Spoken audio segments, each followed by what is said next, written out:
Alden with short update. Yan, ganap ni Alden. Nagmarathon ulit sila. Kasama niya yung dalawang coach niya. Coach Mauro at Coach Marlin. Mukhang sila yata yung sasabak di sa Europe. Yan, tinapos talaga ni Alden yung 10 kilometer. Grabe si Alden Ayan pa yung pinuntahan nila yung sa may tulay.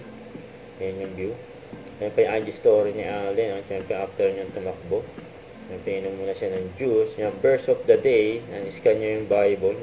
Verse. Ito yung post ni Alden sa kanyang Instagram. Endorsement niyang Casino Ethyl Alcohol. Sabi ni Alden, to add good vibes to my vacation, I always make sure to bring Casino Ethyl Alcohol with me. Yan, nag-graph pa nga yung quote niya sa akin. Ganda ng watch. Okay, gwapo rin yung model.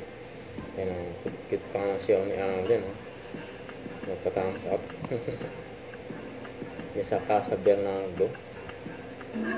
Ayan pang Alden sa kasi Mama Ten nag-slide sa bahay nila Catherine. Ayan, nag-stop over pa nga si Mama Ten. Huwag kalimutan mag-subscribe, click ang notification bell for more update. Trabaan with your reaction, like. Bye guys, thank you for watching.